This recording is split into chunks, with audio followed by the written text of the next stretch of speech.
Hey, welcome back to my channel. I am finally, knock on wood, better from COVID. I had it for 2 weeks, but I wanted to come on here and talk a little bit about the discourse surrounding the film Poor Things. Now, if you don't know, it's a film that's basically like based off of Frankenstein, and it's starring Emma Stone, and it's directed by Yorgos Lanthimos, and a lot of disabled people are upset about it. Now, I'm going to give a disclaimer. I have not seen this movie yet because it is in theaters, and if it is as ableist as it looks to be, I don't want to pay for that, so I might watch it when it comes out on some streaming platform that I already pay for. But I thought this would be a good opportunity to talk about disability coding in movies and shows. And what I mean by disability coding is when a character is not explicitly disabled, but they have a lot of characteristics that are often stereotypes about disabled people. So people often say this about Forrest Gump because they never explicitly state that he's disabled. But in the beginning scene, it shows him literally run off his leg braces, but then also he has a lot of characteristics that could be interpreted as intellectually disabled. And a lot of people are saying this about the protagonist of Poor Things, Bella Baxter, who's played by Emma Stone. She is a woman who died and is reanimated, but then when she's reanimated, she basically has the brain of a child. So she is a grown woman that acts like a child, but also has no comprehension or understanding of social cues, which a lot of people say is very autistic coded. And the problem with this, number one, is Emma Stone is not disabled to my knowledge, but also number two, it's a comedy, and a lot of Bella's like quirks or character traits that can be interpreted as like being like a disability, even if she doesn't have a disability, they're used for laughs. So now I compiled some reviews and some other things that disabled people have been saying about this film. First, I'm going to read a little something that one of my favorite disability activists, Carly Findlay, wrote. And now if you don't know who Carly Findlay is, she is an Australian woman who is a big advocate for people with facial differences. So she's actually talking about William Dafoe's character, who has a bunch of scarring on his face, but William Dafoe in real life does not have this scarring, so it can be interpreted as disability mimicry, which is extremely offensive to disabled people that actually have facial differences. So this is what Hurley wrote. I am seeing so many people say they loved the movie Poor Things without even realizing the harmful facial difference trope in it. And they didn't cast people with facial difference in the film, instead using prosthetics on people with beauty privilege. It's exhausting when when face equality advocacy is ignored by Hollywood and also viewers. Check out Face International and Changing Faces for great resources on this topic and to help equip you to call out these tropes, to call these tropes in when you see them. Don't let people with facial differences be the only ones to do so. And then she linked an article from IndieWire that says 6 hours in the makeup chair for prosthetics for things star William Dafoe. That's just part of the fun. Which 6 hours, like, you really could have cast somebody with an actual facial difference and saved all that time and money that it would have taken you, but I guess can't do that now, can we? Like, why would we authentically cast anybody? We don't do that here. And now I'm gonna read something that I found on the platform Letterbox, which a lot of people review movies. Now, this is a review by somebody named Sam Horton, and they watched the movie. I did not, so hopefully they would know a lot more about this. But they're a self-proclaimed wheelchair user. So this says, this absolutely pains me to say this, as I love Yorgos Lanthimos, but fuck this movie. Fuck everything about this movie. I can't remember the last time I hated a movie this strongly. Poor Things is without a doubt the most ableist movie I have ever seen in my entire life. As a wheelchair user / someone who cares deeply about the disabled community, the way this film treats disabled people was absolutely shocking. And then there's a baseline cruelty, callousness, and disgust towards disabled people that's really hard to overlook. Now this person is gonna say something in this review I don't agree with.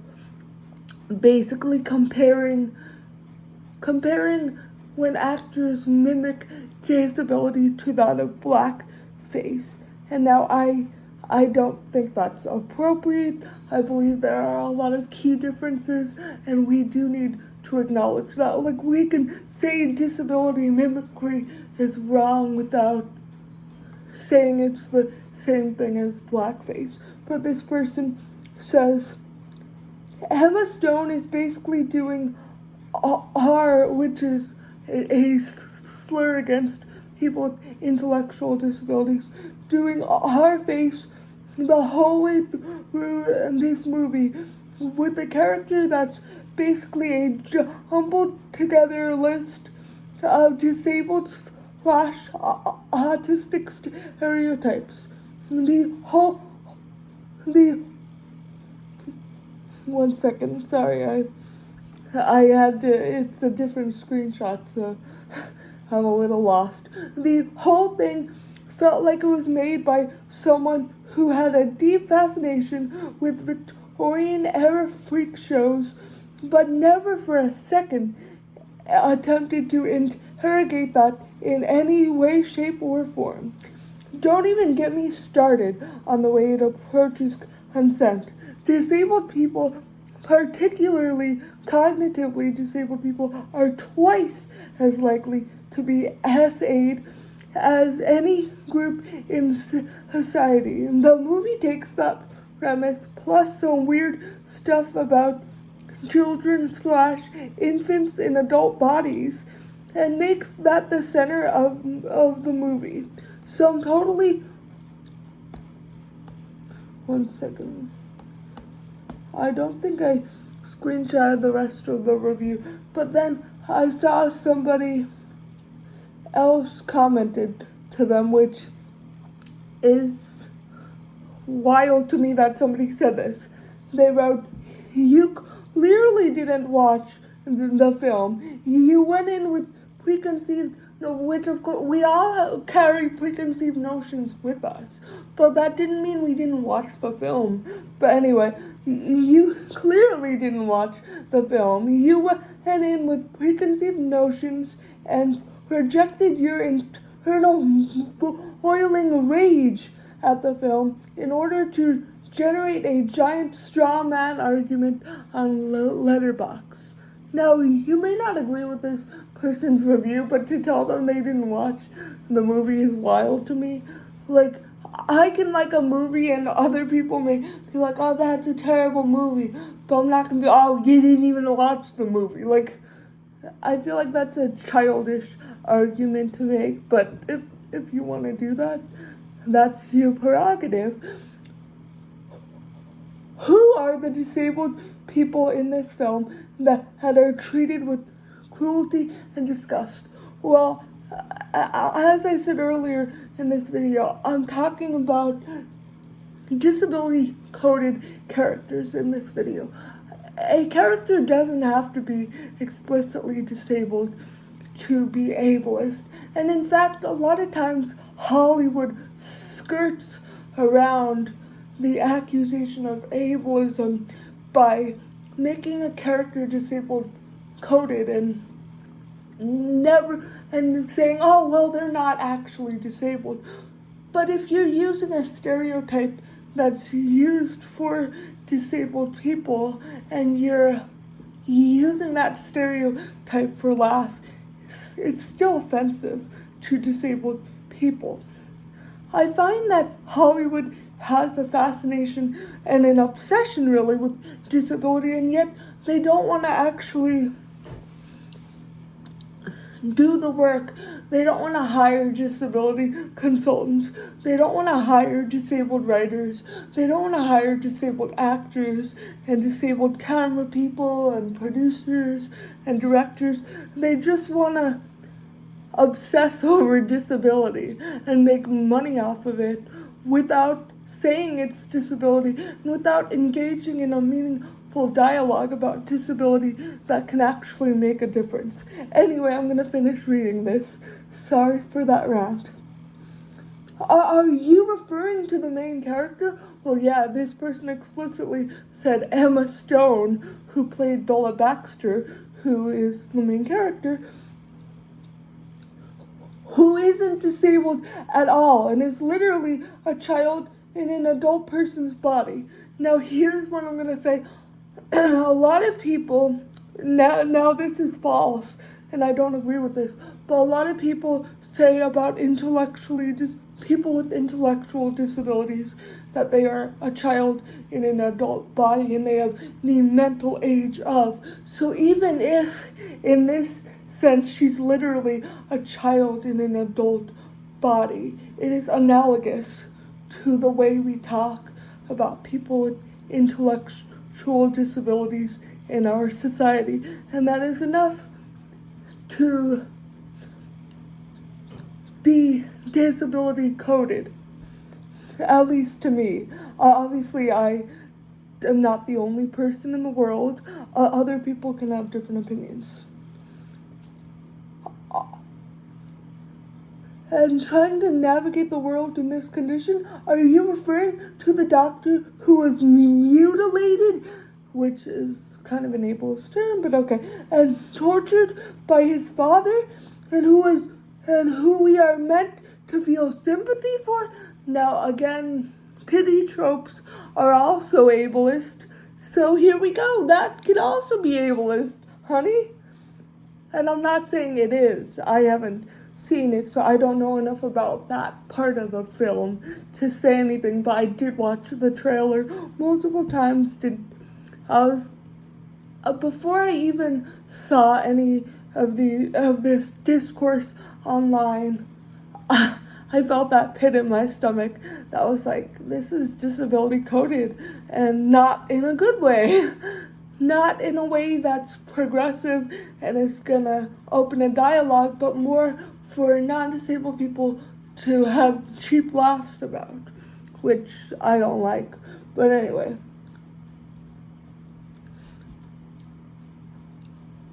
And where is the problematic consent? Are you referring to when Bella enthusiastically goes on an adventure that she fully consents to and demands to go on in order to expand her world and experience the outside of her hermetically sealed bubble? It must be exhausting to live in your reality. Well, it is exhausting to be disabled in an ableist society, so you are right about that. There's one thing you got right here. Yes, it's exhausting. When you see everything through the distorted lens of being a martyr, which that part doesn't make sense to me, but okay. It's so sad we've reached this point as a society that the woke have turned into the Puritans of our heyday. Whose heyday is this? The world is burning. It's nobody's heyday. We're in a crisis, a climate crisis. There's mass extinctions. I know this video isn't about that, but it could easily be. But anyway, I'm just tired of non-disabled people when I see a trailer of a movie or something like I did with Morbius, that movie with Jared Leto. I saw that in the movie. I didn't see the movie in the movie theater, but I saw the trailer, and after the trailer ended, I said, holy shit, that is so ableist. Because it was about this man obsessed with finding a cure, which we know is a big ableist trope. And so my brother-in-law, I don't want to badmouth my family on here, but my brother-in-law said, I think this is a good time to maybe make this point. Is he said, you think everything's ableist. Now, he had a point there, and you know why he had a point there? He didn't think he had the point he had, but it's because everything is ableist. We live in a society that is so deeply ableist. Ableism is so deeply entrenched in everything we do, in every aspect of our society, in every thought we have, everything basically, that yes, I'm gonna think everything is ableist because everything is. That's not me being overly sensitive. That's not me looking for trouble. Instead, it's me pointing out, hey, this is harmful, or this is perpetuating something that isn't true. And as a society, we're allowed to do that, and we should do that, because that is how we can be better and have meaningful conversations. Anyway, that's my long-winded rant about a movie I didn't see. If and when I do see the film, I might do an updated video. Again, I'm not claiming I saw the movie. I'm not saying the movie is horribly ableist, but what I'm saying is that a movie can be ableist even if it's not explicitly about disability. And oftentimes those movies are ableist, the ones that aren't explicitly about disability, but instead engage with these stereotypes and problematic tropes. And yeah, I'm a snowflake. Anyway, thanks for watching, and thanks for having patience with me while I was doing finals and then got COVID for 2 weeks. That was a mess, but luckily, hopefully I'm on the mend. I know I probably looked like garbage. Sorry for that, but this is all you're gonna get. I had COVID for 2 weeks. So I'm kind of a mess. But anyway, thank you for watching. If you learned something, please give it a big thumbs up. And if you have not already and you would like to see more of my content, please consider hitting that subscribe button down below. Thank you so much for watching again, and I hope to see you again next time. Bye!